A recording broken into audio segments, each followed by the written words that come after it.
ایک اور حدیث بہت پیاری ہے، میں آپ کو بتائے بغیر نہیں رہ سکتا۔ حضور اپنے حجرے سے برآمد ہوئے تو آپ نے دیکھا مسجد نبوی کے کونے میں صحابہ بیٹھے ہیں، قرآن کا مذاکرہ کر رہے ہیں۔ مذاکرہ ایک ہوتا ہے درس، ایک شخص بول رہا ہے دوسرے سن رہے ہیں، یہ نہیں، مذاکرہ آپس میں۔ حضور کے چہرے پر بشاشت کے آثار ظاہر ہوئے۔ آپ چل کر آئے، آپ نے ایک سوال کیا عجیب، کہ آپ لوگ اس کی گواہی نہیں دیتے کہ اللہ کے سوا کوئی معبود نہیں اور میں اللہ کا رسول ہوں اور یہ قرآن اللہ کے پاس سے آیا ہے؟ جواب کیا تھا؟ بلا یا رسول اللہ، بلا یا رسول اللہ، بلا یا رسول اللہ۔ اللہ کے رسول کیوں نہیں، ہم گواہی دیتے ہیں۔ اب فرمایا جس کے لیے میں نے یہ حدیث سنائی، فاستبشروا، خوشیاں مناؤ، جیسے ہم نے دوسرا جو تھا سورہ یونس کی آیات، فبذالک فلیفرحوا، خوشیاں مناؤ، جشن مناؤ اس قرآن پر۔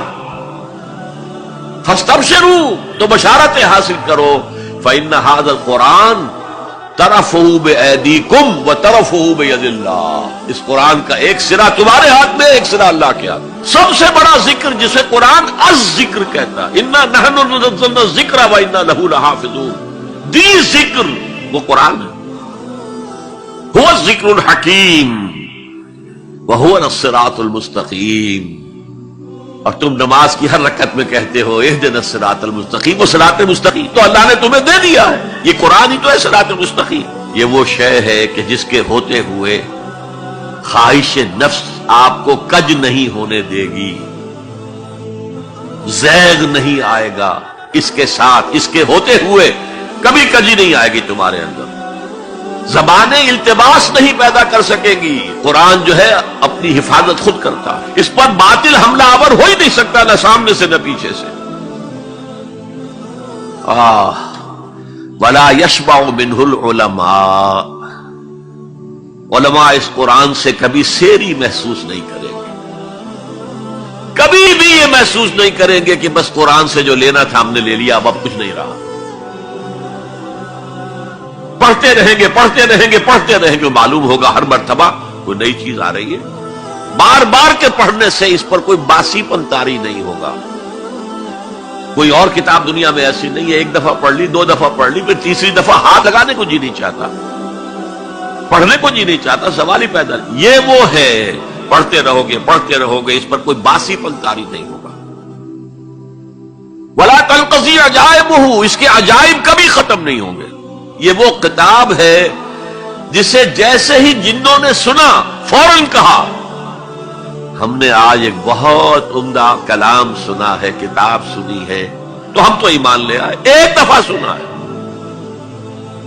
اور وہ داعی بن کر چلے گئے، یا قومنا اجیبوا داعی اللہ، اے ہماری قوم کے لوگوں اس اللہ کی طرف پکارنے والے کی آواز پر لبیک کہو۔ اب چار جملے جو آئے ہیں وہ اس حدیث کے اندر جو اہم ترین چیز ہے وہ ہے من قال بہ صدق، جس نے کوئی بات اس قرآن کی بنیاد پر کہی اس نے سچ کہا۔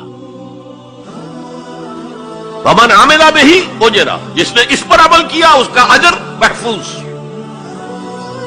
ومن حکم بہ عدل، اور جس نے اس کی بنیاد پر کوئی فیصلہ کیا اس نے عدل کیا۔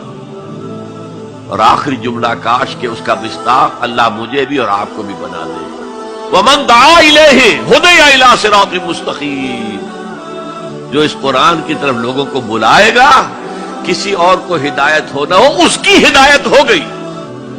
حضرت جبرائیل نے حضور سے کہا یا محمد صلی اللہ علیہ وسلم، امتک بعدک، آپ کے بعد آپ کی امت کا کیا حال ہوگا، کون سہارا ہوگا؟ حضور نے فرمایا مل مخرج منہا یا جبرائیل، اے جبرائیل تو بھی بتاؤ اس مسئلے کا حل کیا ہے، نکلنے کا راستہ کون سا ہے؟ تب حضرت جبرائیل نے یہ ساری حدیث پڑھی، گویا کہ اس کے راوی اول حضرت جبرائیل ہے، راوی ثانی حضور ہے، راوی ثالث حضرت علی ہے رضی